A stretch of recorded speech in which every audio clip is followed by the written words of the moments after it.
So good afternoon, everyone, and welcome to the 5th Community Practice Meeting for the CyBR-MSI Infrastructure Research Readiness Program.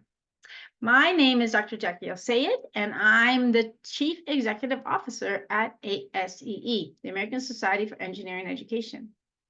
Now, your assignment for today was to conduct an SRO IRR gap analysis to help you prepare for the culminating action planning meeting that will be held next month during the final community practice meeting. As you prepare for the final meeting, please remember to send us the email addresses of the administrators that you have spoken with, who have confirmed attendance or not, so that we can send them the calendar invites and book the time on their calendars. And I have been seeing a lot of illustrious leaders who have been confirming. So that is fantastic. You're doing a great job. And it shows that they're very interested in your work. Today, we will begin with a mentors panel session, during which your mentors will provide general feedback on team progress. Then we will have an SRO panel titled Looking Under the Hood. We have leaders from Howard University, a historically Black college and university, New Mexico State University, a Hispanic serving institution, who will provide insights into the SRO services available at their universities. We will then have a guided inquiry session, after which we will move into team breakouts, followed by breakouts with mentors. Remember, that's seamless. So first, though, a few logistical reminders. As a reminder, please mute yourself when you're not speaking. You can ask questions at any time using the chat pod. These meetings will be recorded except for breakout session. Closed captioning is available, provided by Zoom. And also, chatbots or note takers, AI note takers, are not allowed, and they will be removed. So next up, please change your name in Zoom to the normal of your team, space, your first name, space, your last name. Your team numbers are shown on the screen. I'm going to give you you probably know this by heart now, but at the same time, I'm still going to give you a moment to look at it. And there's an example how your name should be reflected on the last row of the table. And remember, this helps us be able to quickly move you into Zoom rooms, the breakout rooms, so you don't have to wait too long. So I'll just give you a minute here so you can do your own Princess Leia, as it says on the slide.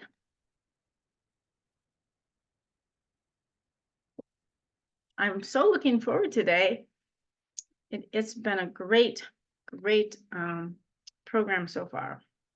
And it's all because of our great mentors and our great teams and all of the speakers, everybody, and our team staff. My goodness, all because of our staff too. So with that, I'm going to move into our mentor panel. And let me just check here. I am going to first start with the strengths. And these are generalized strengths of how the teams are doing. So let me start with Patricia. Patricia, would you like to share what you see as strengths of the teams? Sure. So in particular, we've had some pretty lively office hours over the course of this gathering, and I've been impressed with how the team is coming together. The teams are working to each other's strengths, saying things like, I will do this, and if you could do that. And so there's a good delegation of authority, or at least I'm getting that impression, which I think is a positive. I think that's a first step in any of the infrastructure approaches that we're recommending, a good, strong team. The other point that I have found is some very good strengths of the group have been identified, the pluses, the things that they have and they can build on. And then they've been doing a really good job figuring out what some of the challenges are. So I've been impressed with kind of the no rose-colored glasses. What does it take to get it done? This is the good stuff. These are the things we can work on. So general community building and pragmatic understanding of the task that we have to look at. Really impressive. Thank you, Patricia. Next up, Sharad, would you share some strengths? Yeah, sure. So the teams that I were involved with, I think they did a really good job. They were able to identify the current situation and what the gaps were, and they were able to very well address the SMART goals and write down a good job. I mean, some of the things that were highlighted, that was common in most of the responses was talking about faculties, limited space, overcommitted staff, complex administration process kind of stuff, and maybe a little bit talking about higher teaching loads, infrastructure, support stuff. So they were able to identify those situations. And then during the later part, when they were analyzing the gaps where you are and where you would like to go, that's where it's a good place to put in the recommendations that you would like to see and where you like to see the things that are missing that should be changed in a positive way, hopefully. So I think the way that it was characterized in different nomenclature, process, personnels, budget, culture, institutional framework, I think all the teams that I was kind of involved with, they did a good job. So that's something from my end. Thank you, Sharad. So next we're going to, I want to say that some great strengths that I'm seeing, as I mentioned, is that the teams are doing a really great job talking with their leaders at home, because I am copied on the emails that go out to all of them and their responses from Kathy to them, and they're responding back, and they are the titles on the individuals that are agreeing to come are fantastic. So good job on everybody. I think this really is because you're doing a good job talking to them. When you do your interviews, you're talking to them, but also talking to others who then eventually talk to them, and it bubbles up so they can see that there's really great work being done. And so I think that really shows that you're having an impact on your campuses already, and you haven't even shared your action plans yet. So good job on that. So next we're going to go to areas of improvement. I'm going to go back to Patricia. Sure. So overall, again, things are going very well. One of the areas that I think we can work together more challenging on is sometimes it's easy to say, there's a whole bunch of problems. Infrastructures are a problem. So what we are finding we spend time doing is teasing out the various elements. And I've been impressed with how the teams, when they talk to some of the upper leadership, first of all, they're surprised, hey, they know about these problems too, which is always, it's always a surprise to realize, hey, we're not the only ones that have surfaced these. So that's step one. The leaders are sharing their perspective, but now we need to help those leaders with ways to solve the problems. And I think that's our responsibility, to pull out the discrete items that can be prioritized and the steps that need to be taken. That's hard work. And that's something we're working on, to decompose some of the larger problems into small bits that we can work on successfully. So that's a hard job. But at the moment, that's kind of where we are. And that's about all I can come up with in terms of a weakness that we're continuing to work on. Great. Sharad, how about you? Yeah, sure. There were a couple of things. It's sometimes the way we write things. So there were a couple of instances where I think people were talking about alternatives. People are talking about how much is the teaching load, and talking about research intensive, research active faculty. And they should be prioritized, and they should have less teaching load.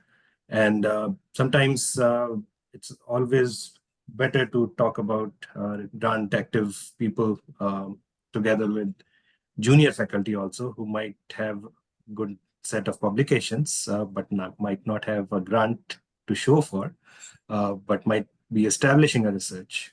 So they might still be considered as grant active, but again, the definition kind of differs.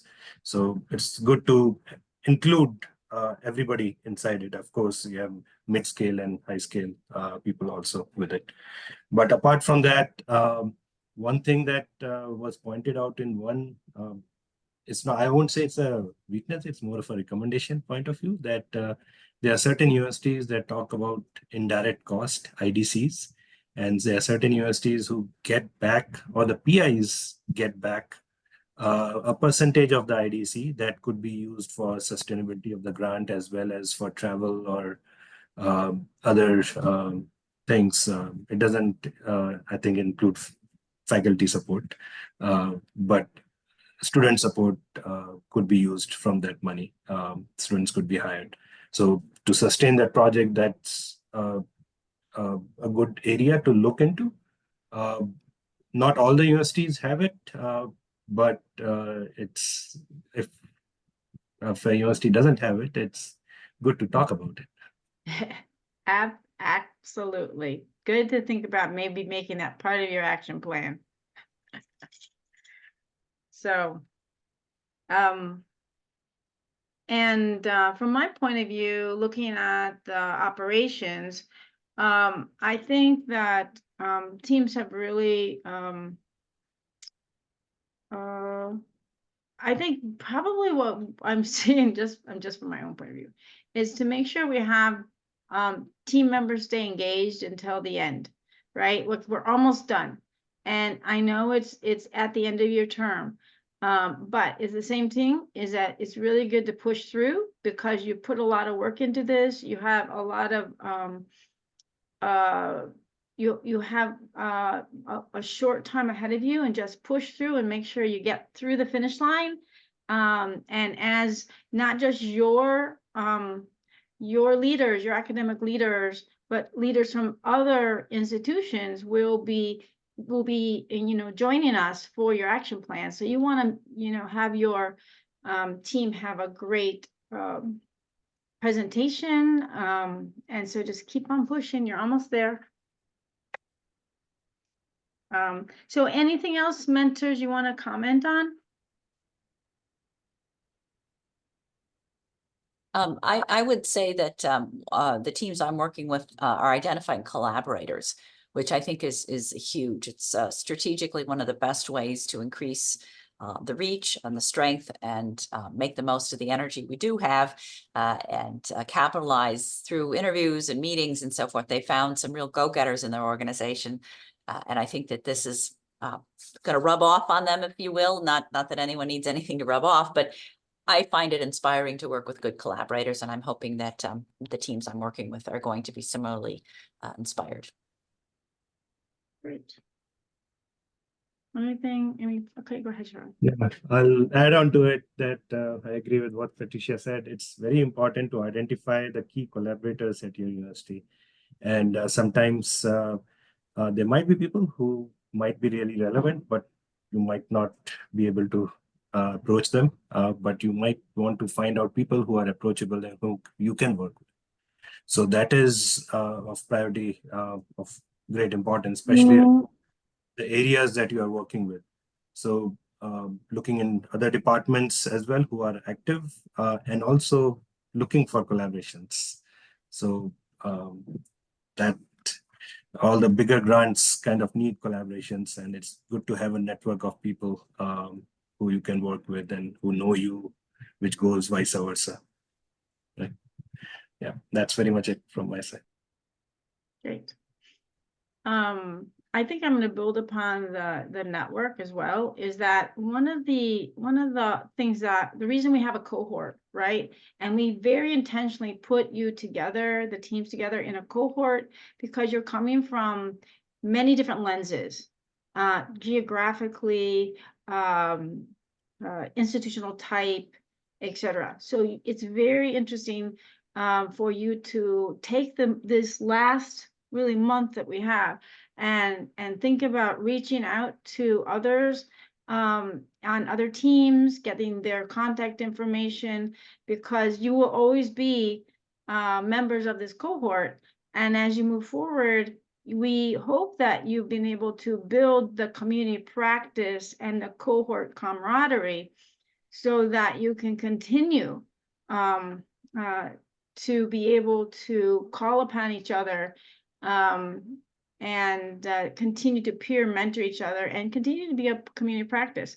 But this would be a great time to make sure you take while you still have everything available to you, and you have people that are still engaged, then think about doing that. Think about doing that. So thanks, everyone. And we are now going to transition into our looking under the hood. We are a few minutes early, but we do have our speakers from New Mexico State are here. So today we are honored to have speakers from two minorities serving institutions, Howard University and HBCU and New Mexico State University and HSI. Joining us from Howard University is Dr. Bruce Jones, VP for Research and Professor of Political Science. Dr. Jones is responsible for overseeing the university's research enterprise, while spearheading the development of a diverse, robust research portfolio. In less than 5 years, the grant portfolio at Howard University has more than tripled in size to over 100 million under the leadership of Dr. Jones. In January of 2023, Howard University became the first HBCU in the United States to become a recipient of the University Affiliated Research Center with a 5-year, $90 million contract from the Department of Defense Air Force to focus on research in artificial intelligence and machine learning. Dr. Jones holds more than 30 years of academic administrative experience in higher education and the nonprofit sector. Over the course of his career, he has held 2 endowed chaired professorships. Joining us from New Mexico State University, Dr. Luis Cifuentes, VP for Research, Creativity, Economic Development, and Dr. Luis Rodolfo Garcia Carrillo, Assistant Professor. Dr. Cifuentes has 15 years experience in research development and administration. In his 6th year, he looks forward to transitioning to NMSU to Carnegie One status in 2025. In his career, he helped create and manage many large, productive research institutes and centers, including the NSF-funded Integrated Ocean Drilling Program at TAMU, the Lone Star UAS Center for Excellence and Innovation, and Texas One Gulf Center for Excellence at TAMU CC, and New Mexico Water Resource Institute, New Mexico Space Grant Consortium, Physical Science Laboratory at NMSU, and STEM Plus Education Research Institute. So many acronyms, sorry about that. Dr. Carrillo is assistant professor with the CLIPS School of Electrical and Computer Engineering. His research interests include control systems, multi-agent systems, unmanned aircraft systems, game theory, and the use of vision in feedback control. Let me just check here. Okay. So we can start either with New Mexico State or with Howard. Does anybody have I know, Bruce, you just came in, so are you ready, or shall we start with New Mexico State? Oh, I'm fine either way. Thank you for the invitation, but whatever you prefer. Okay. That's how I have you in the script, but I can switch it up however you guys like. So how about we start then? If you're ready, then Dr. Bruce Jones, I will turn it over to you for the first 30 minutes on the SR overview, and then I will go back to New Mexico State. Oh, well, thank you. Now, do you have the PowerPoint, Jacqueline, or do I need to share? And you Kathy? can go ahead and share it, please. All right, let me go get it. It's right here on my desktop.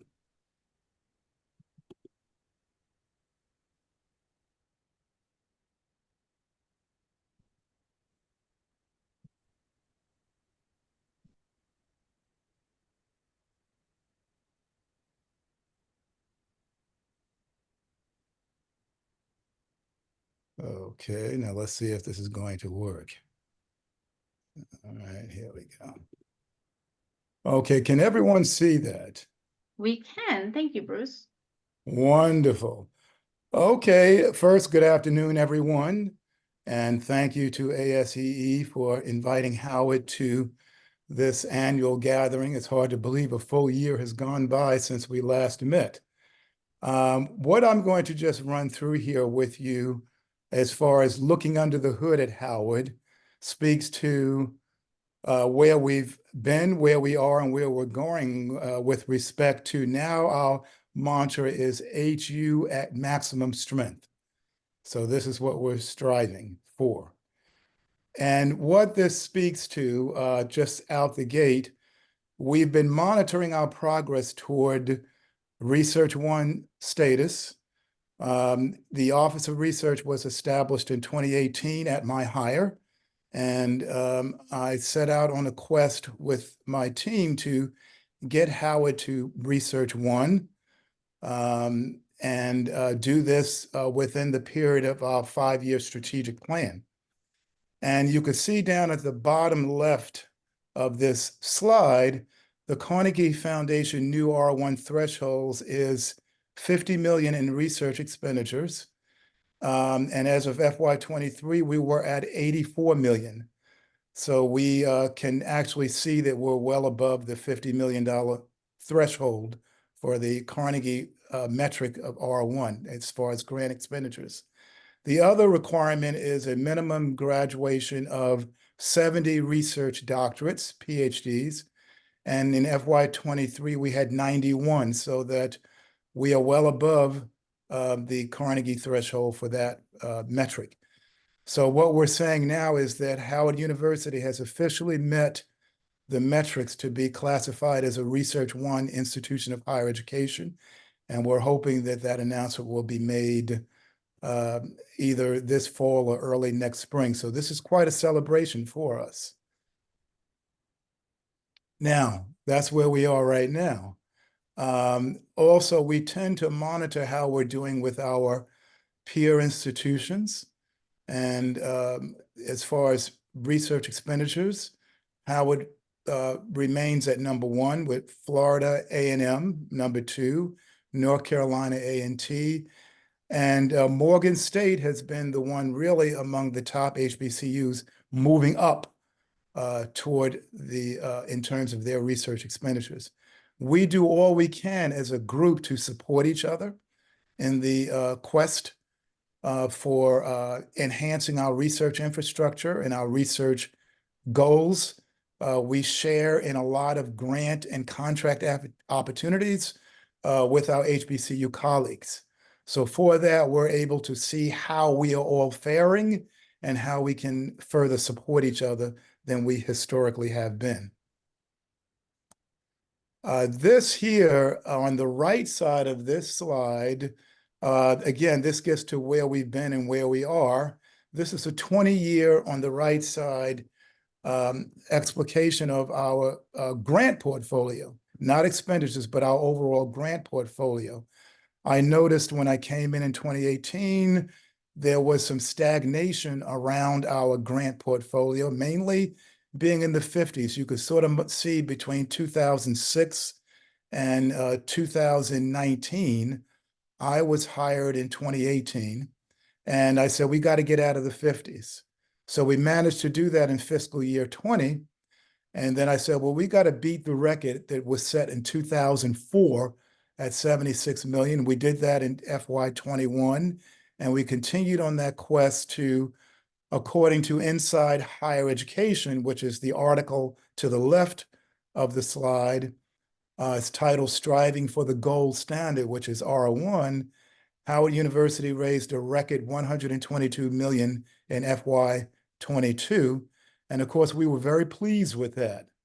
And this all in our journey to increase our research presence in higher education, support more faculty, support more students, establish more partnerships with institutions in the community around our growth and our institutional mission in higher education. And North Carolina, you could see, was closely behind us at 97.3 in fiscal year 22.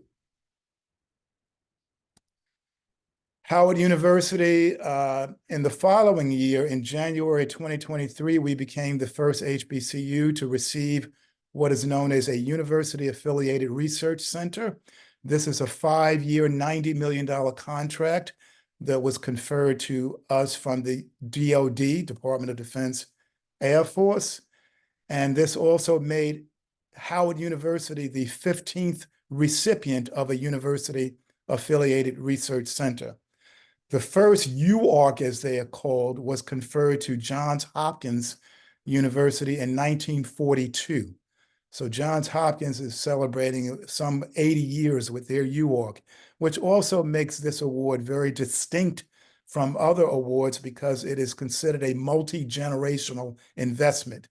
So you see Johns Hopkins is celebrating about 80 some odd years. There are a total of 15 of these UARCs in the United States. And also, not only are we the first HBCU, I got to remember this, to receive a UARC, but we are also the first UARC recipient from the Air Force. The other 14 UARCs are either, for the most part, conferred from the Navy, which was the earliest ones, the Army, directly from the Secretary of Defense office. And our specialty, each university of the now 15 universities that house a UARC have a research specialty. And our research specialty at Howard is artificial intelligence, machine learning, and tactical autonomy. That is a focus on vehicles that can operate autonomously. And again, this we hope will provide any number of opportunities at Howard University and our HBCU partners and other partners to advance research in artificial intelligence and machine learning, at least to serve as a major catalyst for that. This is the announcement from the DoD, the Department of Defense. Howard University is the first HBCU to lead a university-affiliated research center. This slide, we've really been on a sort of aggressive mission to establish partnerships with our national labs across the country. These are largely Department of Energy labs, and you see some of them listed down there as this concerns external research partnerships. There are 9 Battelle National Laboratories, for example, and our most long-standing partnership is with Brookhaven National Lab in New York. And we engage our faculty and our students and the research scientists at Brookhaven National Lab. In fact, John Hill is the individual standing next to our banner there, visited us at Howard University with his team.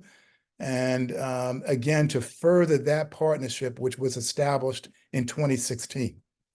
And he has been our liaison. The other labs we've been working very actively with include Oregon National Lab, which is not listed here. I need to add them to the list. They've been very active with us most recently in establishing partnership programs and a solid research agenda. The National Renewable Energy Laboratory, we've been working very closely with them to expand faculty and student opportunities to engage in experiential opportunities in any number of energy-related research fields. And I happen to serve on the board of National Renewable Energy Lab, the Alliance of Science and Energy Research. All right. We revisited our research priorities as we are now have moved toward R1 and what those research priorities will be at Howard University. and where we plan to make strategic investments. And these are the areas that we're moving in, all, again, consistent with our mission to serve, mission on issues of social equity and social justice. And those are themes, and transparency. Those are themes that permeate all of our research in these for us, very strategic areas, as well as, again, our HBCU colleagues. These are a number of ways we're going to expand faculty support and faculty growth.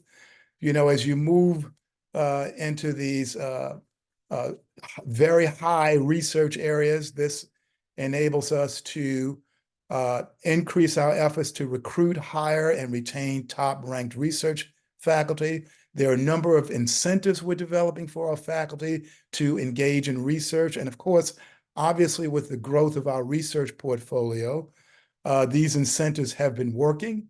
There are more faculty engaged in research in ways we have not seen at Howard in decades, I'm told.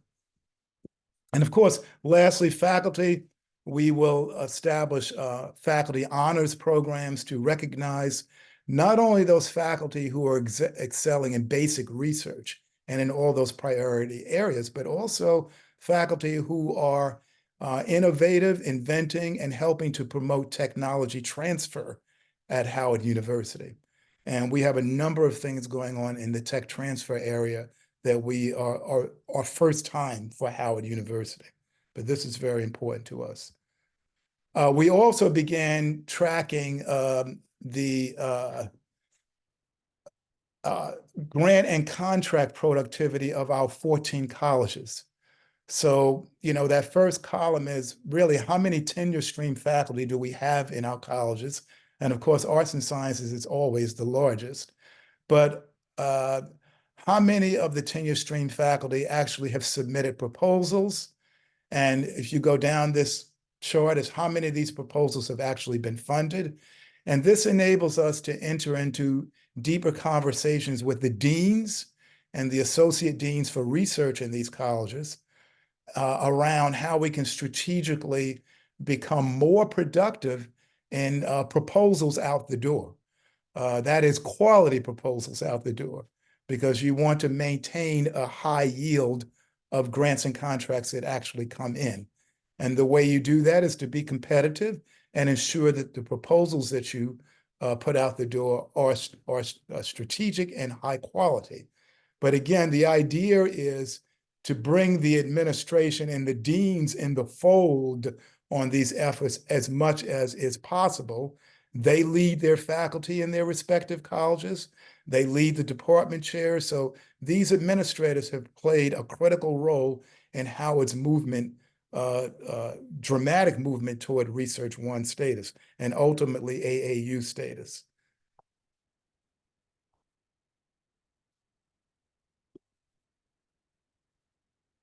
All right, here, this again speaks to where we are going to make some strategic investments.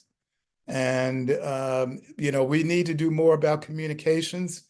You know, many of our institutions of higher education are engaged in incredible research that has incredible implications for the community and for the constituencies that we serve. We can probably do much better in how we communicate that, and I know how it can. And so we really have to put ourselves in a better position to communicate these accomplishments. The world needs to know, and we need to know from each other and learn from each other, as venues like this, ASEE, provides us to share what we're doing in these critical areas. Very important. And then there are a number of things we need to focus on internally, renovate animal care facilities and so forth. But again, this helps us to direct ourselves toward what we believe needs to be strategic investment priorities at Howard University. That photo, you see me standing there with Mushtaq Gunter, who is the Senior Vice President at ACE. And I actually invited him to Howard to speak to us about the Carnegie classifications and the Research Activity Index. He actually, as in his leadership role at ACE, actually has been responsible for changing the criteria on what it means to be an R1 and an R2 institution of higher education. You all know by now there's no more R3. It's largely R1 and R2 and other. But that was a very good dialogue with members of my team and members of faculty at Howard University, so we can get a handle on exactly what's going on and how we can strategically enhance our research goals at Howard University. And he was very helpful. All right, here, this is more about research investment opportunities. We've hired outside firms to come in, such as KPMG and Margot Inc., to help us develop what seems to make most sense for us in terms of, given our research priorities, how can we best position ourselves to make strategic investments? Also, this is very important, and at least both the priority one and that technical versus institutional, this is something I've really come to appreciate, to have concern about. It's one thing to, at a technical level, be classified as R1, which is fantastic. That's one. That's great. The question for us now is our institutional culture at a R1 mindset? And that's, so you technically can be R1, but from the institutional culture, your institutional culture may not be R1. That is, there may be a number of individuals on your campus that are not of a R1 mindset. So much of our focus is to ensure that the idea, what it means to be Research One, what it means to sustain Research One status in terms of our research productivity and our relationships with our constituents at this meeting, at ASEE, what does it mean in terms of our culture? And that's a whole different focus. You're talking about individuals, for example, who are in operations, in our finance office, in our HR office, in the office of the chief operating office, in our units, our academic departments. Is everyone on your campus of an R1 mindset, which is very different from the technical achievement of getting to R1? Because we can get to R1, but does it mean as a culture we are ready for R1? Are people thinking that way? Is it embedded in our day-to-day practices as to what it means administratively and academically to be R1? And I would say that technically we moved very quickly to attain R1, as you can see. But now the culture has to catch up with that. And we have to make the strategic investments to ensure that what it means to be R1 is pervasive throughout the fabric of the institution. Very important. And I will say this, when I came to Howard in 2018, I would say it was sort of a 25-25-50 scenario. That is 25% of our internal constituents, faculty and so forth, administration, were gung-ho, let's get to R1. This would be great for Howard University in our historical trajectory moving forward. And indeed, that's very true. That's 25%. Then there was the extreme opposite of that. There was about 25% who said, absolutely not. We have no business being R1. Why do we have to be R1? We've been R2 for many years. I'm comfortable with being R2 and what that means, what that translates to in my day-to-day practice. I'm not in favor of this. So 25 adamantly for, 25% adamantly against. Then you had 50% remains who were on the fence. The majority of folks didn't really care. They didn't show preference for one way or the other, going to R1 or staying R2. And so what we had to do as a new office at Howard was really focus on that 50% and work with those individuals who happen to be the majority. And of course, now as we're moving into R1, obviously those percentages, I would say, intuitively began to shift over to those who are adamantly in favor of being R1. Let's get the work done we need to meet our mission at its maximum. Again, HU at maximum strength.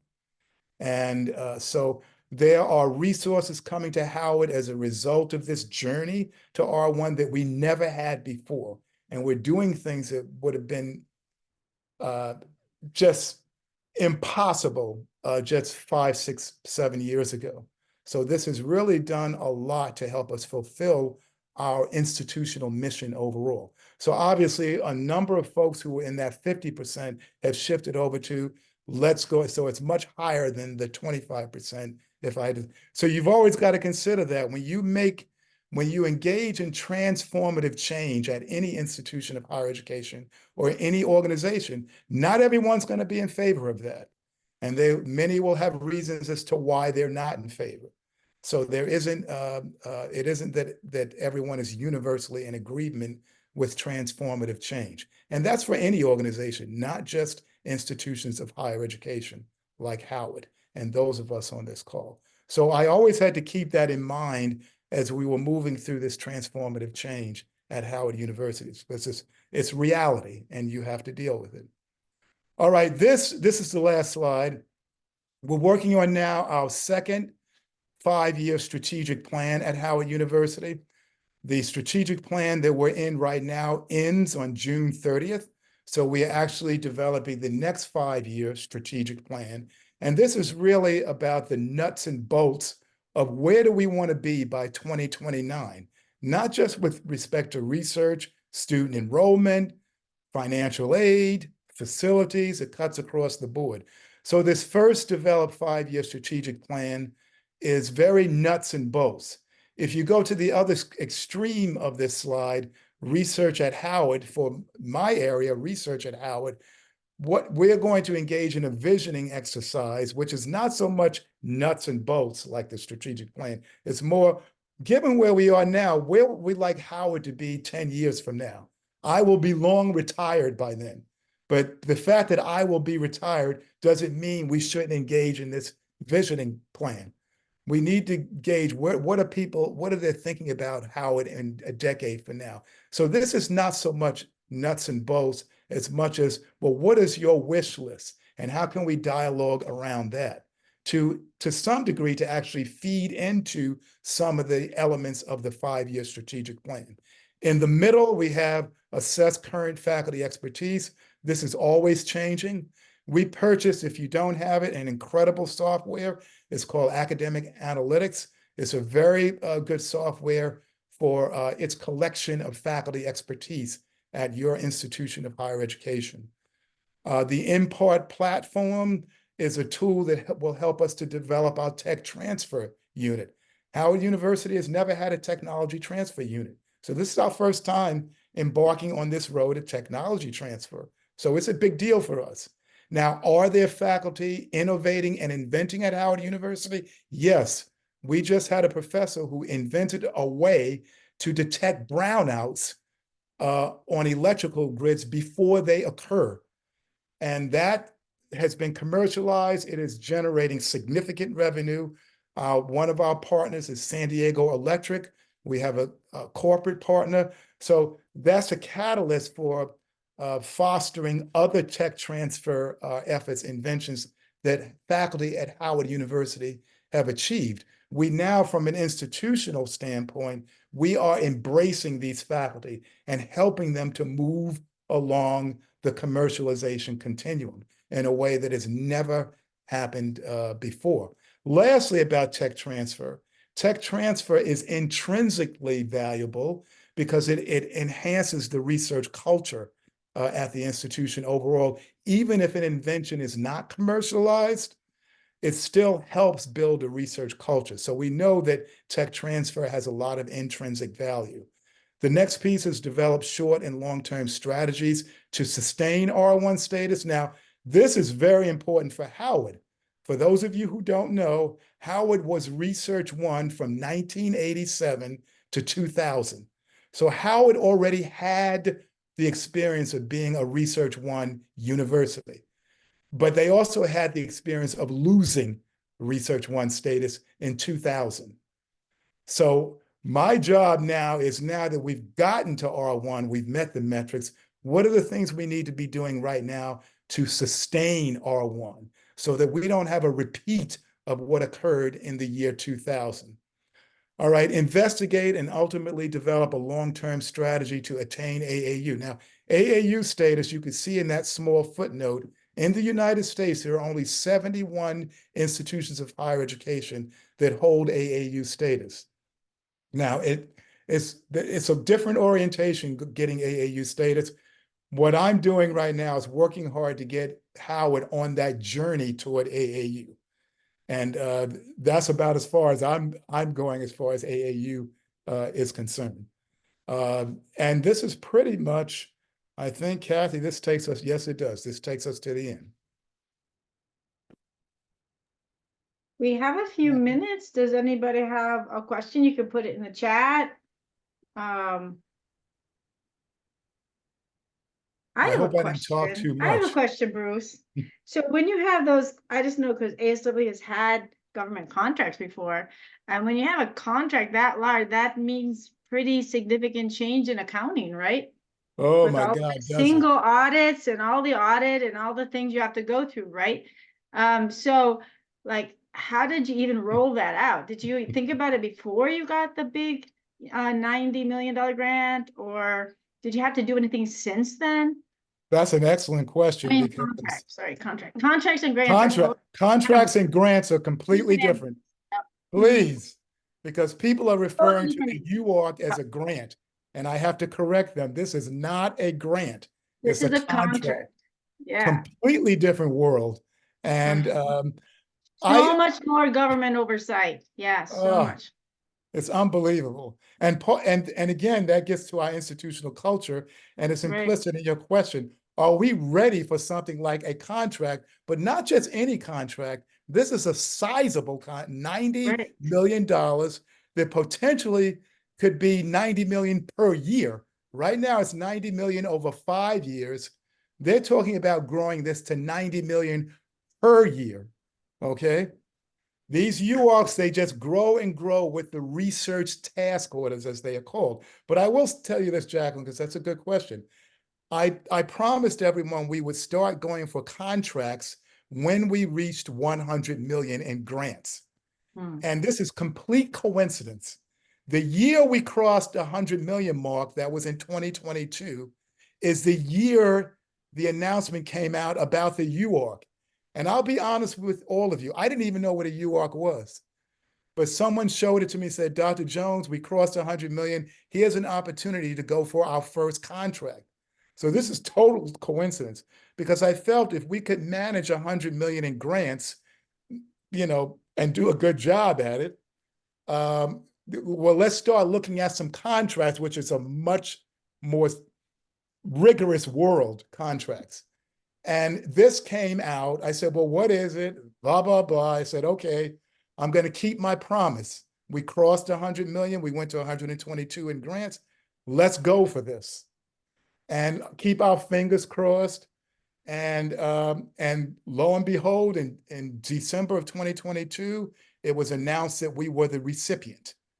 And Secretary Lloyd Austin came to campus, our campus. He signed the charter at Founders Library with our president, our then president, and we were off to the races. Now, I'm going to be honest with all of you. The first year was not smooth. I mean, this is something we never experienced. And the first year was very bumpy. And so we now have, we believe, and we had to hire 19 people off the bat. That's 19. what I thought. Yeah. I mean, we have never, I mean, that's unprecedented. Yeah. And we had to do it fast. In the contract world, when a deliverable is due, it is due. If it's due midnight on May 17th, you don't have until 12:01 to deliver. No. It is due at midnight. That's it. There are no excuses. And your money goes away at just that fast too when the new fiscal year starts. Yep. Absolutely. And when you, with a grant, you can call your program officer, look, can you give me another week? You know, the PI resigned, the this and that. In the contract world, they're not hearing it. because Nope. in the contract world, the sponsor becomes a client. And the sponsor has to deliver on their obligations, right? And they are dependent on the universities to deliver because they have to deliver. So it's now a client relationship. It's not so much a sponsor university, Right. it's a client relationship. And they're looking to us to deliver these deliverables on time and of high quality. And there's no negotiation on that. Yep. All right, now see, David Yep, has a- couple of questions in the chat. What is special about the AAU institution becoming AAU? Mhm. Well, AAU is another part, you know, they say R1 is meeting the gold standard as far as research is concerned. AAU, from what I gather, focuses on the research and academic prowess of your faculty. You know, I mean, how many members of your faculty are in the Academy of Arts and Sciences? How many are in the Academy of Engineering and Mathematics? How many Nobel Prize winners do you have on your faculty? Pulitzer Prize winners. So a lot of that is, and what are the publications of your faculty? Are the publications appearing in top tier journals? You know, when you go for R1, they're not even looking at publications. R1 is really a focus on grants and contracts and research. And also PhDs now in this case, PhD graduates. But AAU, really the center is around the prestige and the accomplishments of your faculty. And then the impact that has on your institution with respect to, if you are dean of the College of Engineering, well, how many of your departments in the College of Engineering are nationally ranked? And then, of course, that leads into, is your college nationally ranked? Because obviously, the more departments in engineering you have nationally ranked, that increases the probability that your college will be nationally ranked. I mean, the two go hand in hand. So these are the things that AAU is looking for in terms of your institutional stature. And it's broader than just research in the way that R1 is configured. I hope that, so that's why now our focus really is on hiring top-notch and retaining, because when you get them, you got to keep them there, right? You don't want top faculty coming to your institution. You spend all the resources to get them there, and 2 years later, they're gone. So you have to retain your all of your faculty and your top-notch faculty so they don't go to other places. So this is in our next phase. AAU will probably take Howard many years to get to, as it has other institutions of higher education. Usually that's the way that works, but that doesn't stop you from getting on that journey. At some point you say, this is what we're going to do. Now, I may not be around when Howard gets to AAU, but nothing stops me from putting Howard on that trajectory, just like R1. When I came in 2018, there were people that said, there's no way Howard will ever be R1, and I'm not interested. But so what we had to do is at least get on that journey and start putting in place the things we needed. And we did it in 4 years to everyone's surprise. We basically met the metrics. Thank you.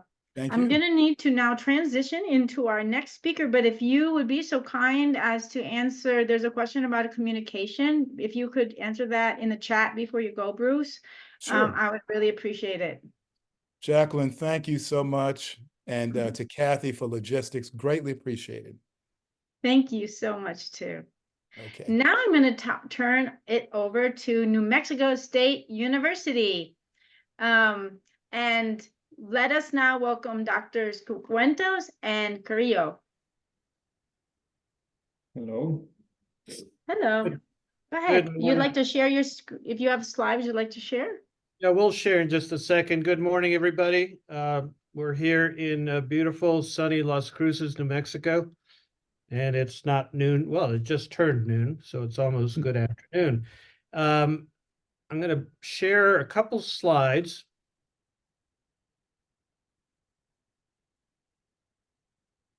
Are you seeing that?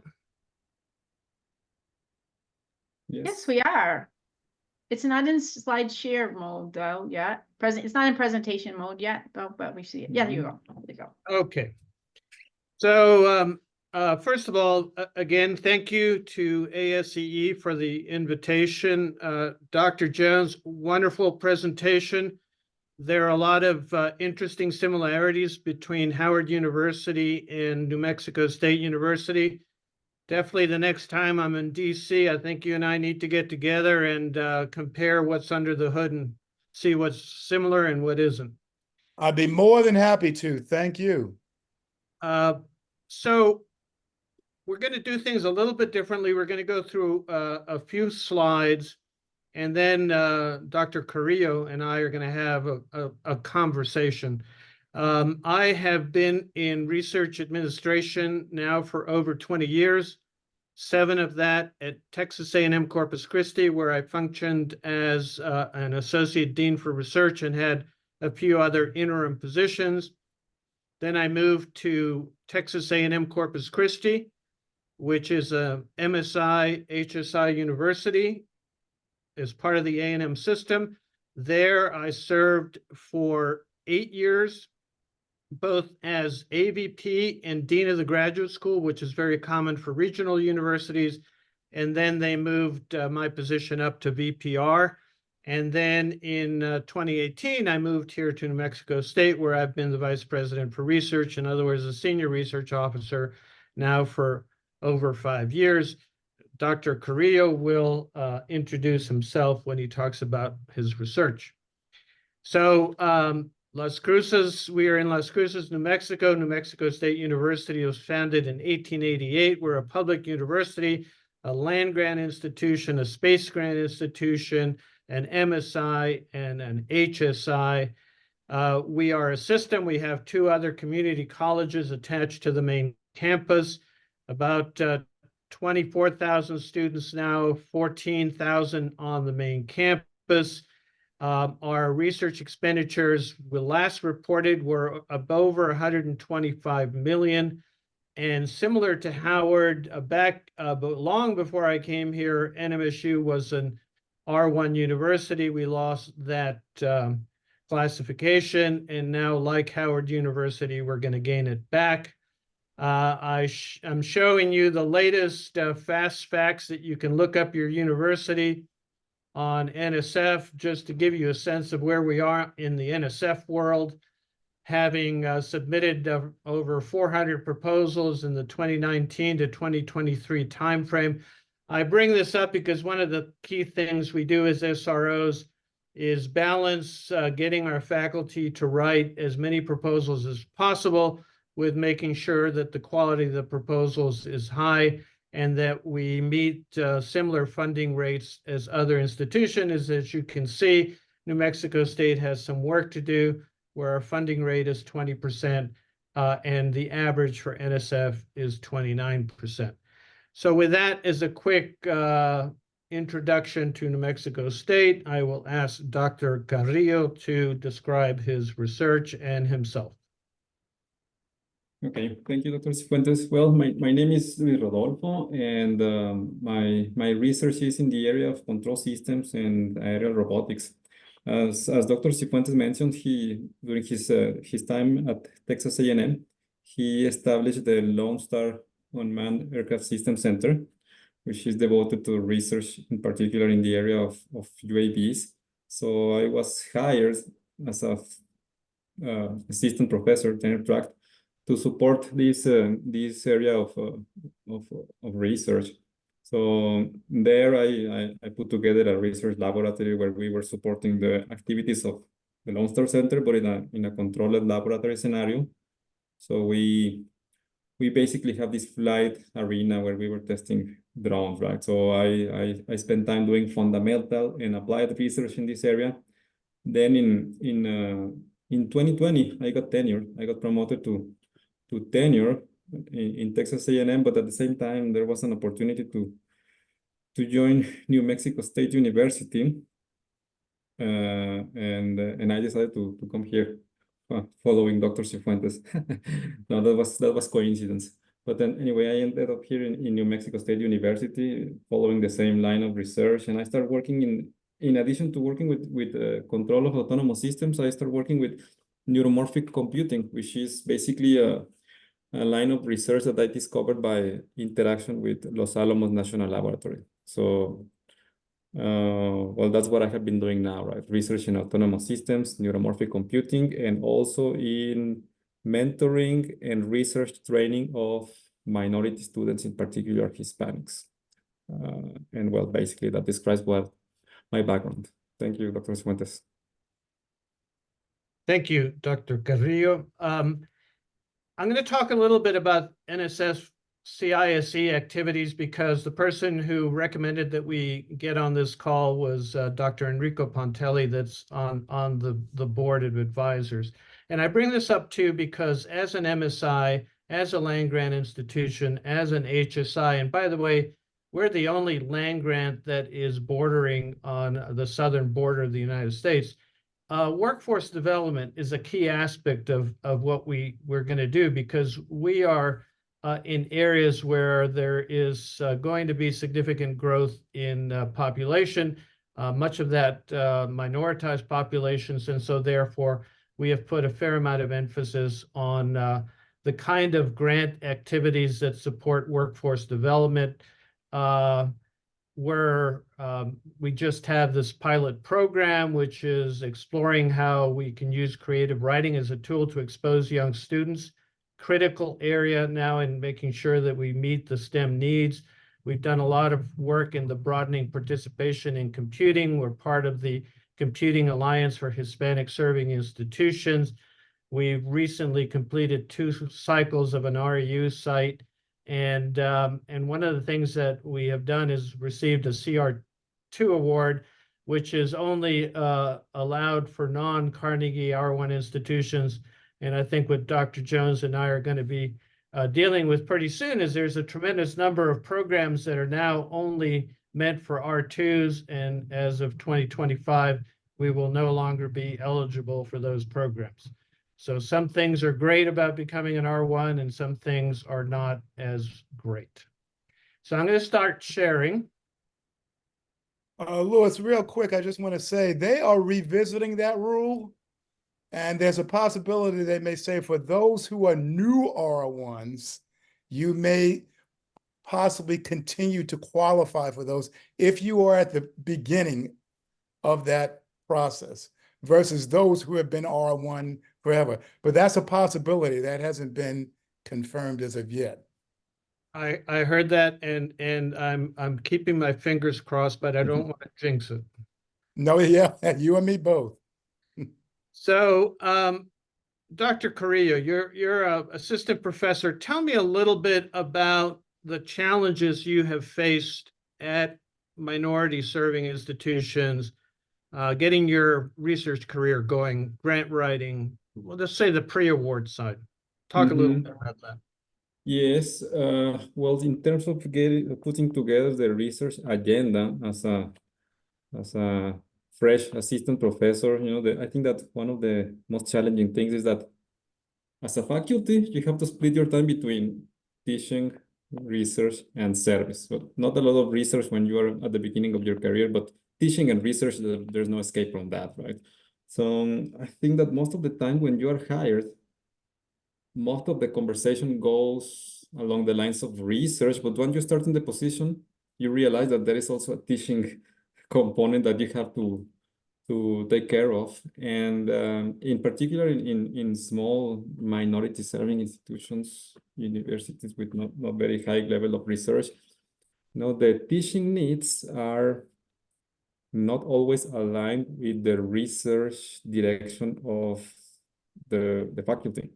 So, for example, it could be that, putting myself an example, if I do research in control systems and the department wants me to teach electric circuits, because that's the need of the department, then I have to spend a lot of time putting together lectures and classes and grading.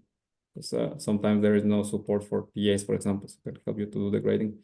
So I guess that's one of the main things, right? So being able to balance the expectations in terms of research, which are high, they hire you because the university wants to grow in terms of research development, but there is also a need. So Dr. Carrillo, was the experience the same at Texas A&M Corpus Christi? They have about a $25 to $30 million annual research expenditure versus New Mexico State that's over 100 million and has a PhD program in engineering, which Mhm. Corpus Christi does not. Was it the same experience? Well, it was different, it was different because NMSU it's well established, even if it's not an R1 yet. Here I got the opportunity, for example, to begin with, they gave me a class, which was a graduate level class, and it was directly related to my research area. So that was nice. In Corpus, when I first started there, they gave me dynamics. So you can imagine that there was a lot of time invested into developing that class there. So one of the things that we had done at New Mexico State University to address this discontinuity in the way in which faculty get started, and I'm focusing on young faculty because as a minority serving institution that was R2 and is moving to R1, we are moving from, and Dr. Jones mentioned culture, a culture of being primarily a teaching university to a culture of wanting to be an R1 research intensive university. And the shift from everything being about classes and enrollment to things being more balanced in the context of research is not an easy transition. So one of the things that we have done to address that is created what we call a Principal Investigator Academy. When new faculty, and it doesn't always have to be new faculty, when they come into the university, they basically work with the office, my Office of Research Administration, for a year, meeting once a month and going through a series of workshops and courses that prepare them for the research that they need to do. And interestingly, one of the things we just decided is the faculty have come back and told us it's too much to do the PI Academy and get your classes started in the first semester. So now we're seriously considering getting the PI Academy started in the spring as opposed to the fall semester. So did you get any support have you gotten any support at New Mexico State University, which is a more mature institution than you got at A&M Corpus Christi? Could you talk a little bit about the different levels of support, particularly from the research office side? Yeah, well, one of the things that work great for me, in NMSU is, as I said, well, the fact that it's more mature in terms of research. When I first came here, and I recently thought about this, when I first came here, one of the Associate Dean of Research of Engineering put me in contact with New Mexico Consortium, which is an organization. It's established between multiple academic institutions in New Mexico. So they told them about what I was doing, and they got interested in the area of autonomous system and put me in contact with people doing neuromorphic computing in Los Alamos. So it was like a chain of connections, that helped me to establish a new line of research that could support my research activity here in NMSU. So I think that worked great, and I think like that I was not able to experience when I was working for Texas A&M. So I hear a lot of issues when I talk to faculty about the administration side, getting grants ready, et cetera, et cetera. You make it sound like it's pretty good here at New Mexico State, but I'm the senior research officer, so you might not be willing to be as honest as you'd like to. We are looking under the hood. What are some of the issues that you would advise my office to improve? Okay, well, one of the things that has been very very challenging, it's dealing with the being a larger institution. Most of the things happen through software or applications, or these programs that we use to initiate research proposals, and in particular the one that we have here, which is the Streamline.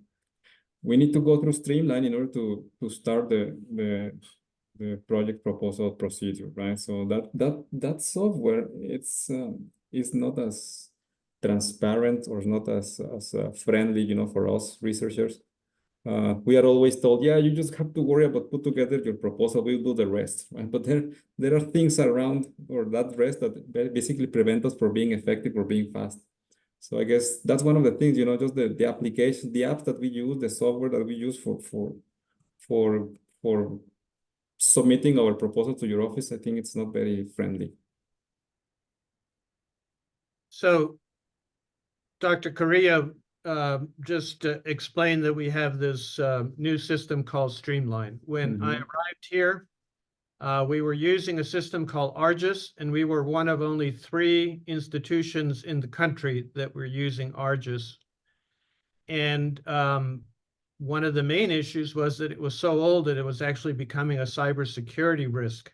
And so when we moved to Streamline, one of the things that every SRO who changes ERAs, changes software systems for whatever it is that you're doing, I strongly advise a really long conversation about the process of getting buy-in, training, and sustaining the level of support that the faculty need.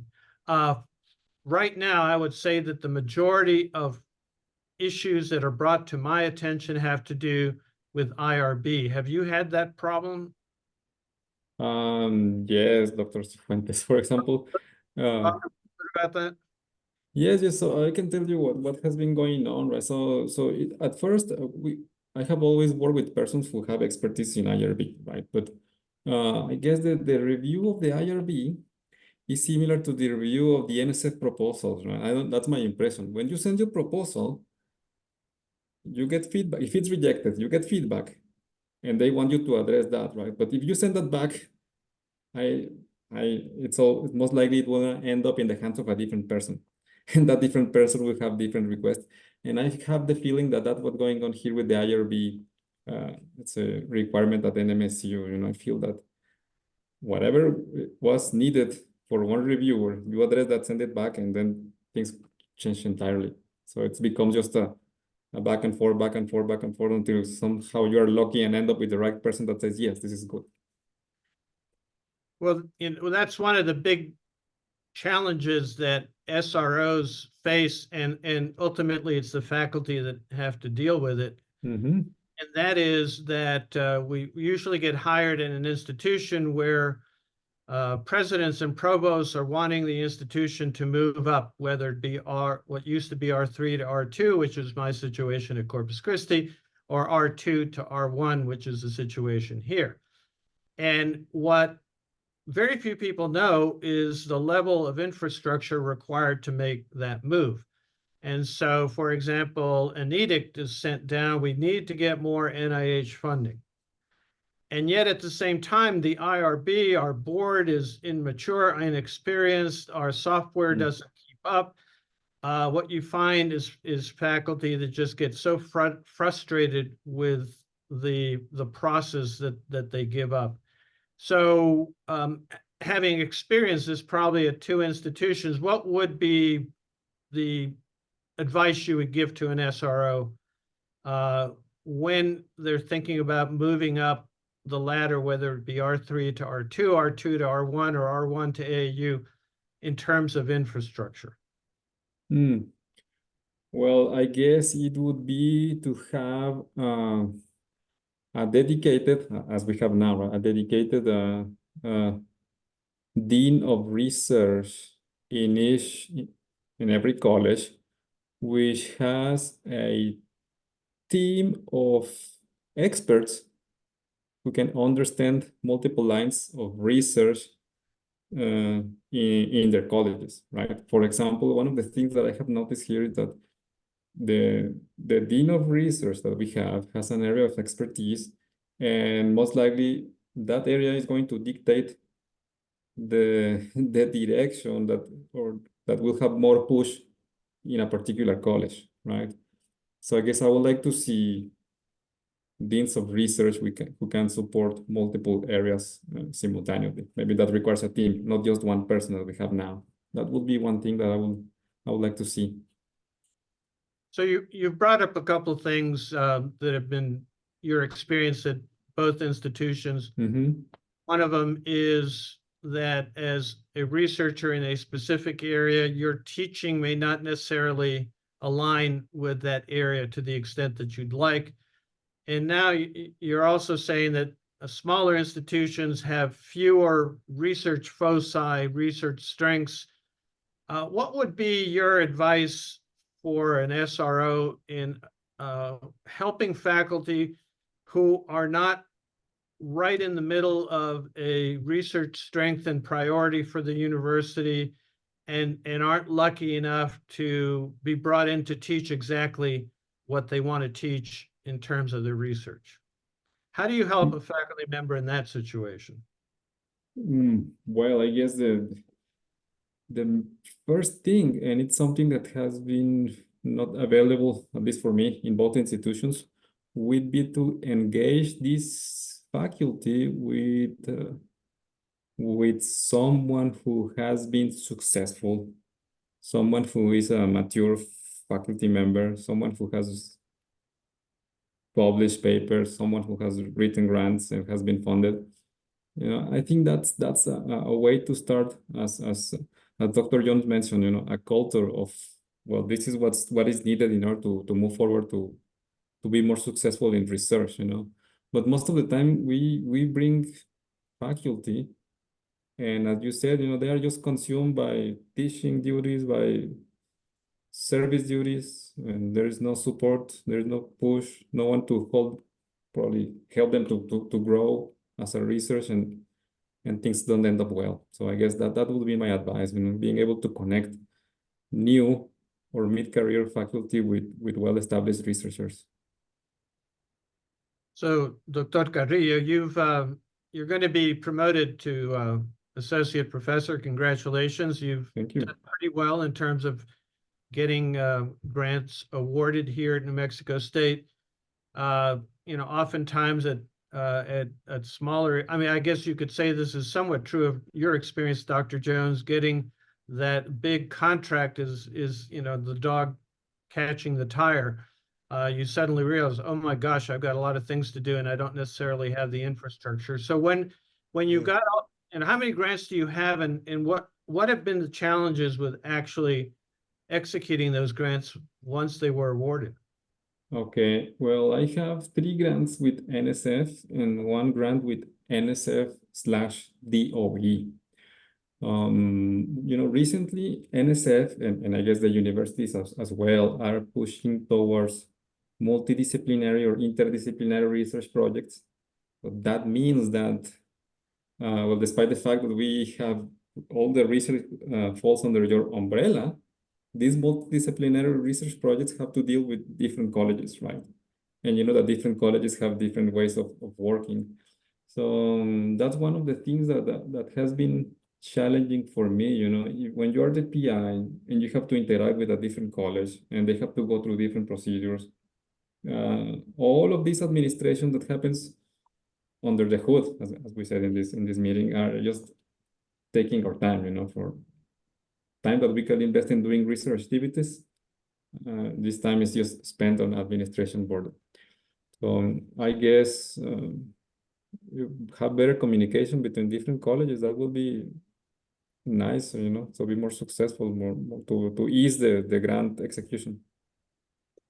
So as you recall, at A&M Corpus Christi, less resources, most of research administration was centralized in the Office of Research.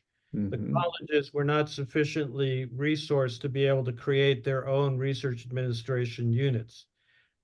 NMSU is a little bit different. Your college has the Engineering Research Center, which supports faculty pre and post award. Talk a little bit about those two different experiences. What are the pluses of centralizing? Because again, you're talking about issues with interdisciplinary grants having to go across colleges versus the decentralized model. Well, the centralized model is very convenient, right? The one that we used to have in Corpus, and the fact that there was not a lot of research activity also helped a lot. I guess they were not very busy, and they could provide support to everyone doing research, writing proposals. But the problem in Corpus was that, and you remember this, right? So we were part of this idea of, well, the pre-award is going to be supported by someone in College Station.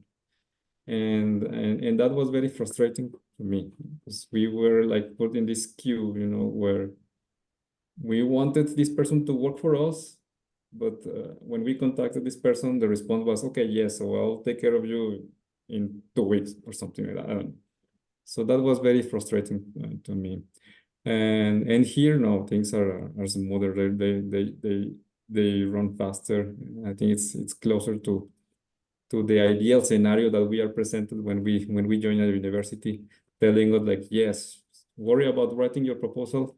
The rest is gonna be taken care by the admins. And honestly, at New Mexico State, the degree to which the rest is taken care of is very different if you're in an engineering department versus if you are in a sociology department and you're the first person who gets a significant grant in that department. That department is typically not ready to deal with that. That's true, Luis. Last- If I can say something, you know, like same problems that I have experienced in engineering, and they are solved like this super fast. In other colleges, take weeks to be solved. So that's true. So we're running out of time. I'll give you one last question. This is your chance to tell the SRO if there's one thing that the SRO can do to help you continue being successful as a PI, faculty research, what would that be? Okay, well, I guess that would be more exposure, you know, exposure to research agencies like my case, right? I got exposure to Los Alamos, and it ended up in a wonderful proposal. So I think that most of the times we are brought to these positions and we are just left there, you know, expecting us to succeed without the appropriate level of support. I guess one of the things that would that be, you know, just connect new faculty with laboratories, with people who has been successful. And I guess that push should come from your office, yeah. Well, thank you. Thank you. And thank you. That was excellent. Thank you very much. I don't see any questions in the chat right now, but we are actually just about at time. If anybody has a question, please put it in the chat, and perhaps our wonderful panelists would be so kind to answer them in the chat.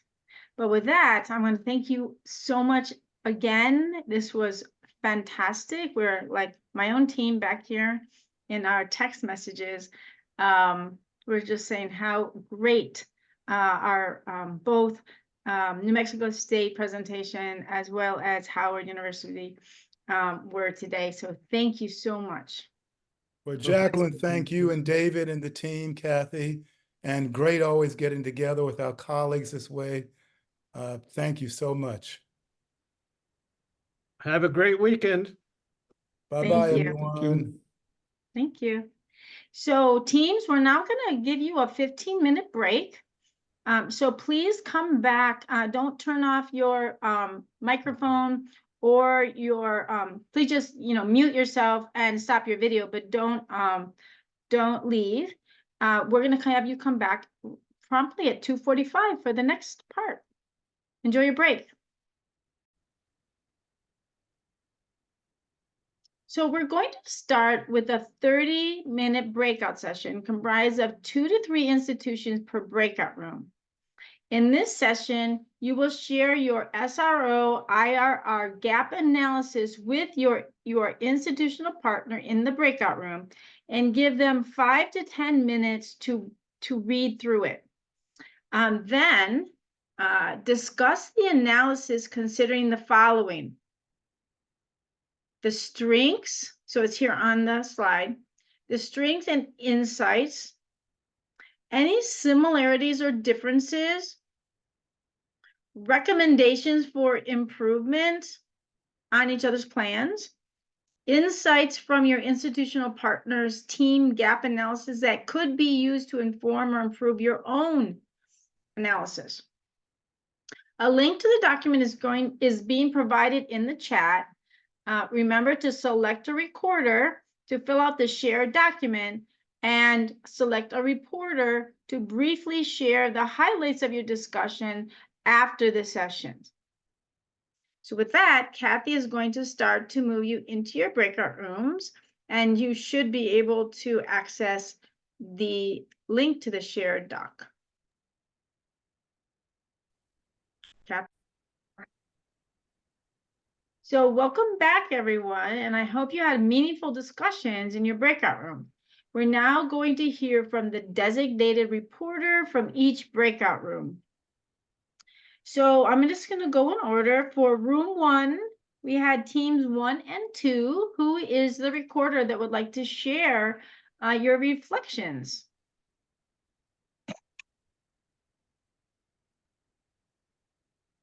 Room 1, we had teams 1 and 2.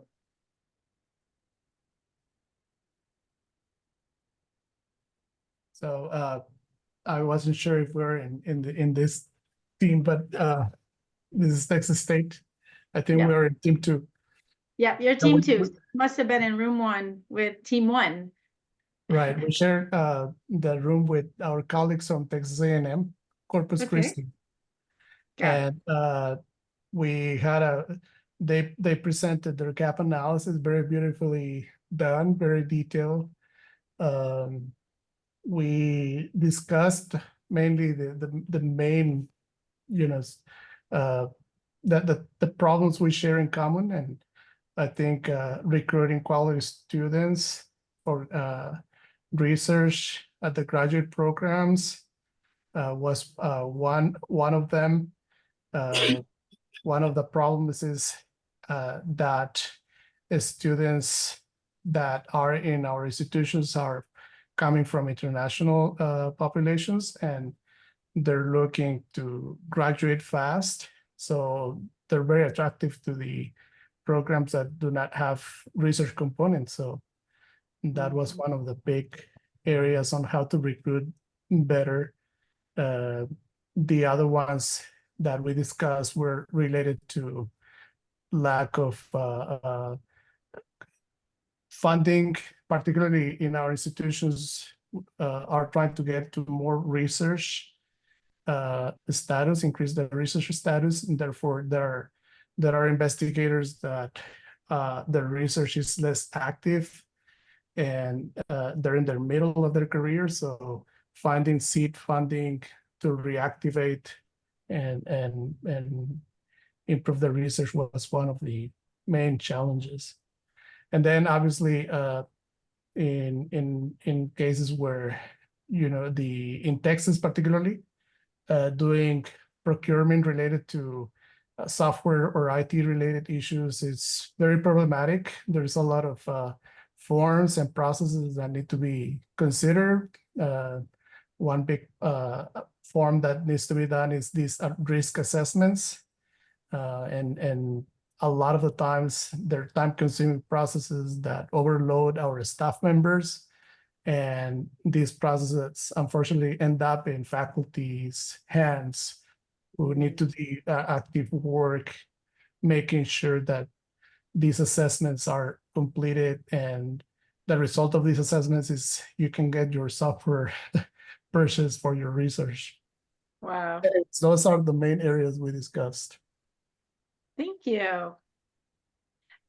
We had now we'll hear from room 2, which was, room 3, teams 12, 13, and 4. Who's the reporter on this team, this group? 12, 13, and 4.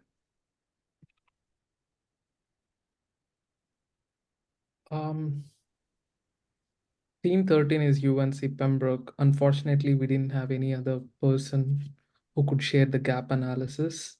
I think in the last 5 minutes, we had one team which joined our group. It's Texas A&M. Mm-hmm. I can go ahead and I can I just Yeah, go share ahead. document, so yeah. And where are you from? I'm from University of North Carolina, Pembroke, Team 13. Okay, great. Go ahead. With the strengths, I think they're pushing for reassigned time for faculty to allow for more time for research. And they wanted to redistribute the indirect costs to allow maximum returns to directly benefit the PIs. Those are the strengths for Texas A&M.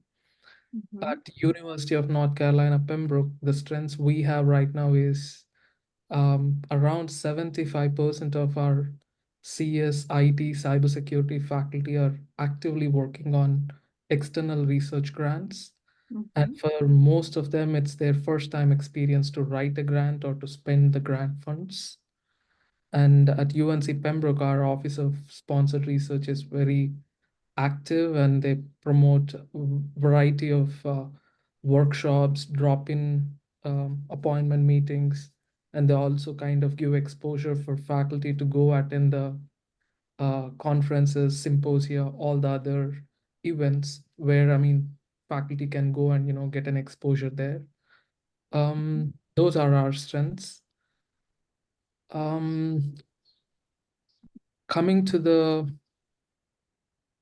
differences and the current issues, I found the similarities are like reduction of faculty teaching load. And the second thing is bureaucracy, which makes it difficult to utilize funding to perform research expenses for purchasing equipment and all that sort of stuff. Those are the two similarities. And the differences is Texas A&M mentioned that there is no need to improve the infrastructure support for facilitating research and grant activity. That is kind of a little bit contradicting our needs at UNC Pembroke. We are focusing more on establishing labs and some research equipment to get into the department, especially to procure some HPC resources, because most of our faculty are into AI, ML research. So those are the differences and similarities. I really like the Texas A&M gap analysis report because they had the idea of the seed funding. They wanted to, goal number one is to set up a $10,000 seed funding in the first semester for a tenure track faculty. And they want to divide that sum up in the summer semesters, probably $5,000 extra. And they want to incentivize by giving that seed fund to the new faculty. And they also have a goal of expediting the approval expenses within 10 days, that is trackable and measurable timeline. And they also want to kind of direct the indirect funding taken by the university from grants back into the departments to teaching assistants and adjunct faculties. They want to make it more transparent, and they want to incentivize the research active faculty. So I really like those goals from Texas A&M. Great goals and great report. Thank you. Next, we have room 4, which is teams 9 and 8. Who's the reporter?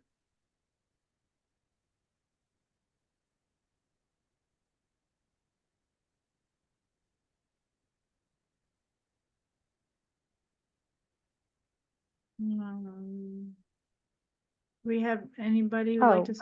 Go ahead. Team 9 is us. Okay, sorry. It was group 6 actually on the paper, so I was looking for group 6. Oh, sorry, I have it here. Yeah. It's group. Yeah, go ahead. So okay, so we had Tamika with us.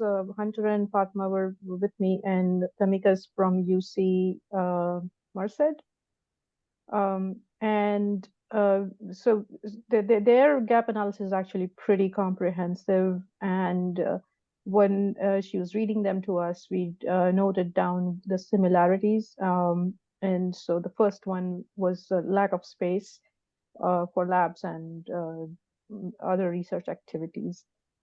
There's also a question of workload, which includes service and teaching commitment that the faculty have. And also the departments are short-staffed, so there is a personnel limit. So eventually the faculty end up picking up the slack from the lack of staffing.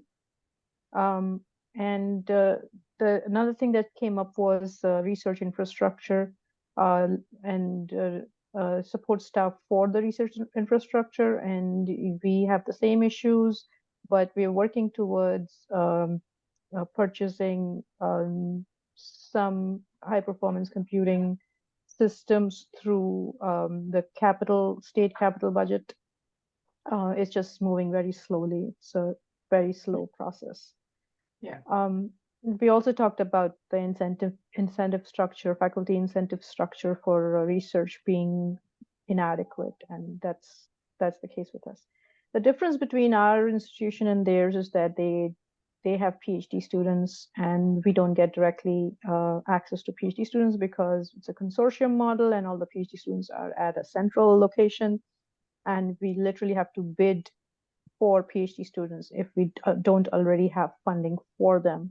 And in our conversation with our provost, we have opened up the dialogues for our college sponsoring a PhD student, so creating a new line for to hire a doctoral student. And and she's committed, our provost is committed to helping us with that. And if that happens, then we will fulfill that gap, bridge that gap.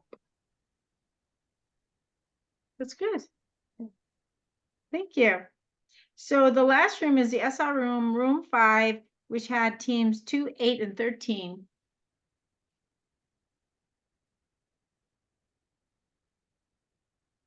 Who's a reporter on that? Ashley? Go ahead. Ashley. Hey, yeah, I can do it. Hold on. Pulling this up. Okay, so it was UNCP and San Francisco State, and we had a good time kind of discussing the strengths, and we had several similarities. So from a strength perspective, the personnel are definitely advocating for additional research time for faculty. Our teaching loads were a little bit different, but across the board, faculty need more time to engage in research. So they both had sort of heavy course loads. So that push for reassigned time was hardcore. We also wanted to facilitate some discussion regarding the redistribution of indirect cost. So we've already talked about that a lot today, I feel like, in the different sessions. And that's something that's been discussed at my institution for a very long time, even maybe since I've been there for 5 years in administration, with no, like, everyone agreeing that it needs to change, but no actual action taken to change it. So we're hoping that in our meeting next month, when the provost is in the room, we can encourage a redistribution of indirect cost a little bit more directly. Some differences. Might want to also invite the CFO or somebody from accounting. That's Just saying, because the provost can't just unilaterally make that decision. Just give you some advice there. Yeah. Yeah, that makes sense. And honestly, just a side note, it's been interesting watching them go back and forth about who is really in charge of the indirect cost distribution. They're not even really sure. They haven't decided. They haven't decided. So well, if you get them both on board, then maybe maybe we can make it happen. San Francisco is also seeking a dean for research, and this is something that we had been looking at more of. How can we get someone who's in a research position at a higher level in our institution? So cabinet level would be great, but even if it's not quite cabinet level, because right now our highest ranking is research person is a director of Office of Sponsored Research, but many years ago we had a VC for research, and that was that might help you too. That would help. So in general, I would say San Francisco State, I was super impressed with the organization of their SMART goals. I don't know who else is on here from that, but nice job. But overall, those were our main takeaways. Great. Well, thanks, team. Appreciate it. And I hope you found it to be helpful. You know, it's good sometimes to talk with other people and get their insights, and even say, you know, sometimes explaining it out loud gives you a lot of insights about your own work too. So great work, everyone. So we all know the next time, what our next, the next thing we do now is we're going to start working with, going to your breakout rooms with your teams. So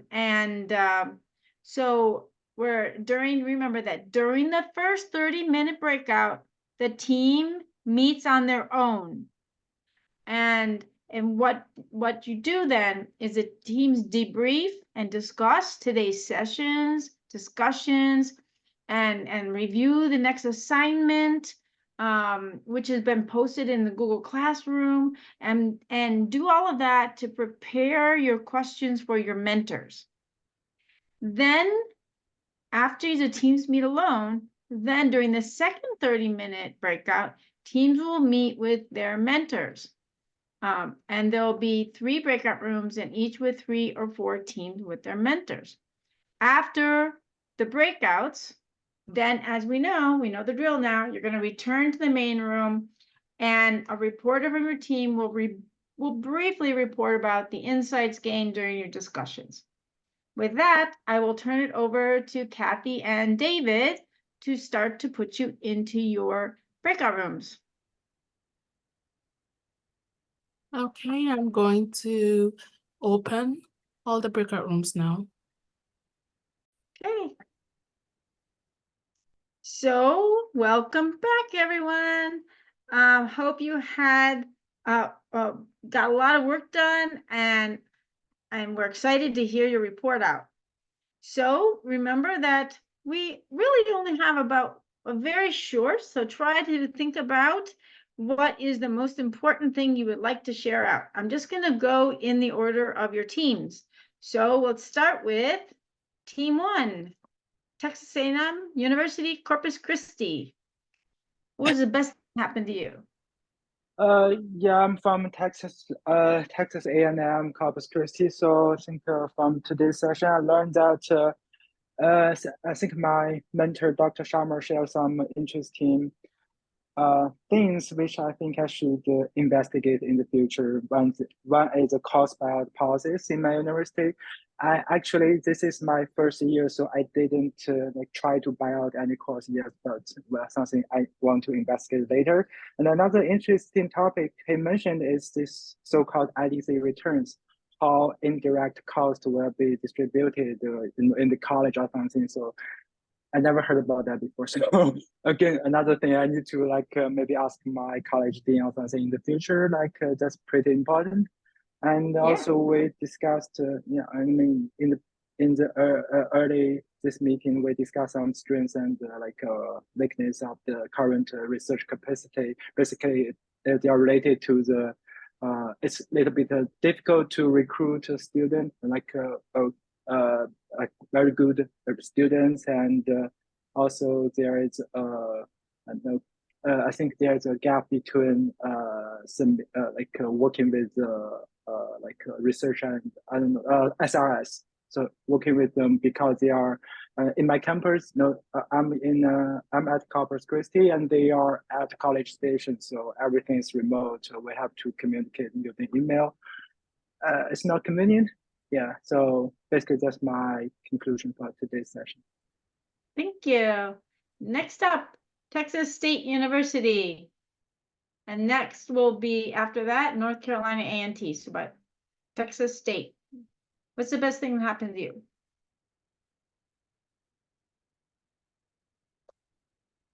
Team 2.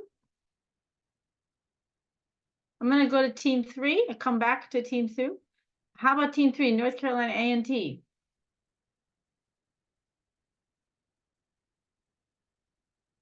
Team 3, I think they're not here too. Let's do Texas A&M Kingsville. I see 4s up there. Actually, I still see Philip. He's Team 2. But anyway, let's do Team 4, Texas A&M Kingsville. And so, are you? Yeah, go ahead. Yes. Yeah, I'll just summarize that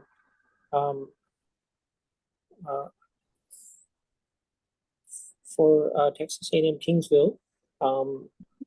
We really enjoyed working on this project of determining the gap analysis for our university, and we found some issues and metrics metrics that we came up with, like how much seed funding can be provided to faculty. We wanted to have a $10,000 seed funding for tenure track faculty.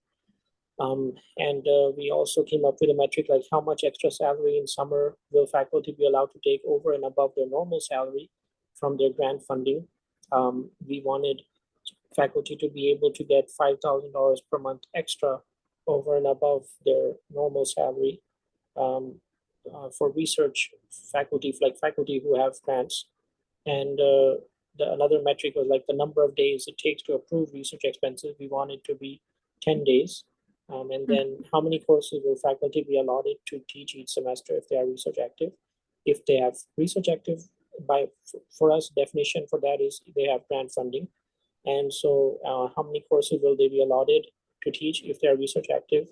And I think those things tie up with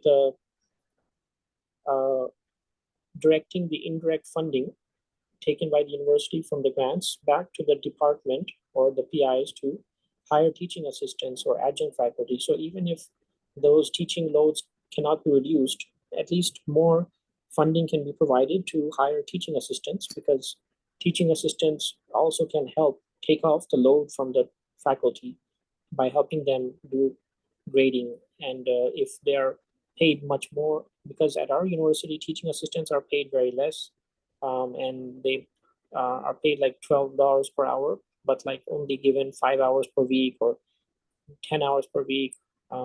So if the teaching assistants are more or they are paid more, they would probably be more helpful for the faculty on taking on more of the grading load and teaching load. So I think those were kind of our main points.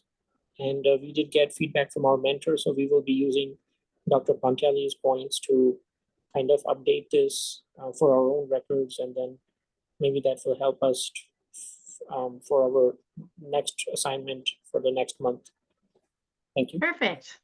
Thank you. Team 8, and after that will be Team 9. So Team 8, San Francisco State University. Dean, would you like to share anything?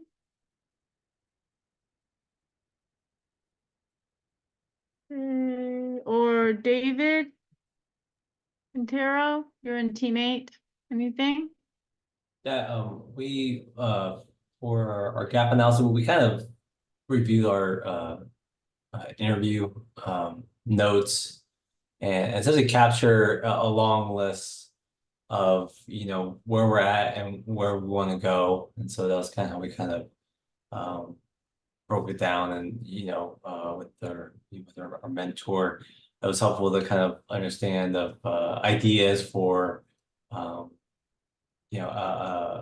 creating an accommodation or action plan. So that was helpful. And there was a question about what happens after June 21st. Is there a follow-up with this action plan? I think that was kind of question specifically we had. Great. Thank you, David. How about Team 9? I see Fatima. Yeah, I'm here. Go ahead. Here. So yeah, we discussed our gap analysis, and we basically are looking for increasing the number of graduate students, doctoral students that are admitted into our graduate center program, and the number of students who we can directly recruit for our college campus. So we have a consortium model. The students who are recruited go to whoever who has funding, and we were looking at our provost to use some of the overhead money that comes from our grant budget to sponsor two students who would exclusively be recruited by our faculty on our campus. And that would be one of the things that we can do to change the game. Perfect. Good insights. How about Team 12? I see Mohammed and who's team 12's report? Hi, Mohammed, go ahead. actually, yes, actually, there was a question we asked, and they said we ask you about it.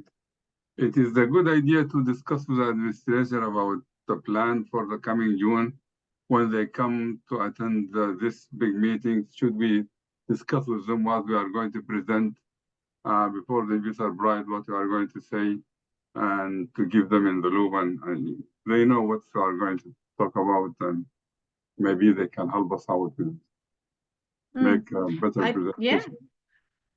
Either way is fine, whatever you are comfortable with. But if you feel like they would be interested to meet with you ahead of time, yeah, and give you some feedback and pointers, I think that's a great idea. Yeah, because somebody asked that question and they said they be surprised and maybe they don't like what we are going to talk about and show the issues, and maybe they don't like to everybody hear what the issues is. Oh, well, that's part of this process, because what you're going to find when everybody's doing their action plan is that your issues are not unique, right? The same issues that you're going to have at your institution, you're going to find that a lot of other teams have the same thing. So that's important for the administrators to hear, that they're, this is just something that, MSIs are struggling with. And so, it's important for them to get that insight. That's why we do it with everybody together. But why don't you talk that over with your mentor more? I think that's a great thing, and they can give you more insights because they know more about your university. Yeah, actually, my mentor, I just talked to him and he said, we asked you. Actually, he said we should ask you this question. Maybe you have insight or more. Oh, okay. So it depends. It depends, right? It's not a bad idea, because we sent you to do the interviews anyway, right? So you could circle back with those individuals that you interviewed and say, hey, these are the kind of things, and these are what we're going to put in our action plan. And I think that'd be very healthy to do. Okay, great. Thank you. Right. But I wouldn't be too concerned about like raising skeletons in the closets, because these are what I know from being the PI on this, is that these skeletons are happening to everybody. So it's nothing really, it's kind of standard practice, and it's just what everybody's going through at this time as they are trying to build capacity. So that will come out in the when we all present as well. I'm going to move on to team 13 now.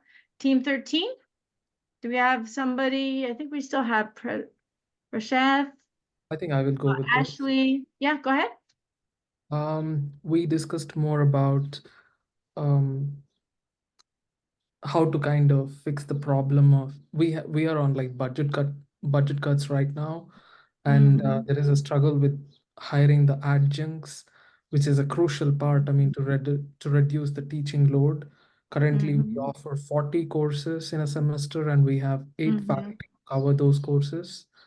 So we were thinking about having a next meeting and how to kind of propose the thought of, getting more research grants. I mean, would reduce or will kind of give us a leverage to hire more adjuncts to teach those courses.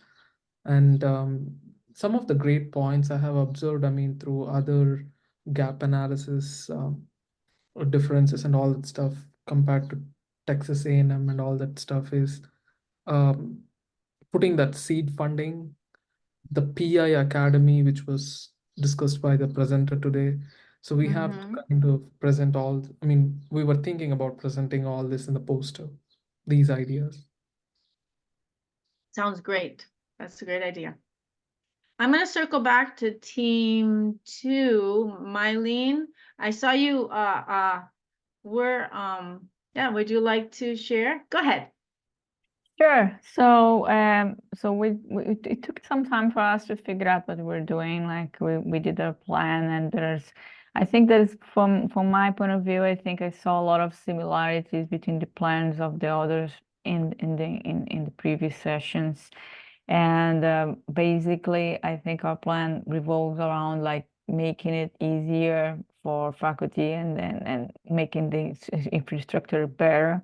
But I think we're still going to circle back and go back and improve a couple of points. I would like to point out, and I don't know if it's completely out of of what you're asking, but I did enjoy the 2 seminars today. I thought it was very interesting to see again, like the path of especially like for both the faculty and also the 2 presenters, how they presented a similar process that we're going through. So it has been like reassuring, but on the other hand, it's kind of worrying some where we fit around for that. Maybe I think that's enough. I think I talked too much, but I don't think we're complete towards the process. We have to meet and close down a couple of things, but that's where we are. That sounds like you're in just the right place. Right? Like we don't expect you to know everything by now. And it's going to be a work in progress anyway, right? Yeah, totally. Even if you heard the presenters or your mentors, or even me trying to build things at ASEE, right? This is something where you keep learning more as you go in order to develop your own self as a researcher and to be able to support and develop your sponsor research office. So it's important that we move forward. We're not going to be perfect. And then if we can just think about continuously improving and learning more, then we'll be a learning, as they call it, the learning organization. And that's the best we can be. So with that, thanks everyone. You're welcome. Thanks everyone. Thanks for joining us today for the May CyBR-MSI IRR Community Practice Meeting. The next and final meeting, can you imagine? It's going to be the final meeting, which is the culminating action planning meeting. The culminating meeting, and it's the action planning meeting, will take place on Friday, June 21st at from 1 p.m. to 5 p.m. I almost said 2023 because that's what my script said, but I know it's 2024. June 21st, 1 to 5 p.m. Eastern Time. Your next assignment is due Monday, June 17th at 9 p.m. Eastern Time, and the mentors will provide their feedback by Wednesday, June 19th at 9 p.m. Eastern Time. The mentor feedback is due earlier to enable you to receive feedback from them in time for you to make any updates to your posters and presentations. Your poster is a summary of the IRR plan you have created for your institutions to conduct research infrastructure improvements. You will submit this plan in a final report as your last deliverable after the June community practice meeting. A guideline for the final report has been uploaded into your Google Drive folders. Please remember to post your assignments in your team's Google Drive folders to enable your mentors to review and provide feedback. If you have not already, please get the June culminating action planning meeting on your administrators' calendars. So far, only 3 teams have confirmed administrators. Is that right, Kathy? Because I've seen so many emails going by and responses. So please, I saw quite a few calendar invites sent. So let your administrators know that they should plan on attending specifically the lightning talks from 1:25 p.m. to 3:05 p.m. Eastern Time, where you are presenting your IRR action plan. So if they can't attend the whole thing, get that 1:25 to 3:05 p.m. Eastern Time, the lightning talks on June 21st on their calendar. But let Kathy know because she's been sending out the emails invitations. Now, each team will have about 5 minutes for this presentation. Please let us know those who accepted your invitation with their email, and we will send them the calendar invite. So send us the email. Say even if your administrator doesn't actually accept yet, but you know who it is that you want to invite, give that to Kathy anyway, because we can still send the calendar invite to them so they know it's coming. Your administrators are welcome to stay for the rest of the meeting. but that's, we want to make sure that we know that they might not stay the whole day, so we want to get that specific time on their calendar. We will also have NSS speakers from the SIZE Directorate, which is the directorate that funds this program, and the Education Directorate. So both from the SIZE Directorate and the Education Directorate. So with that, have a great weekend, everyone, and we will see you next week. No, next month.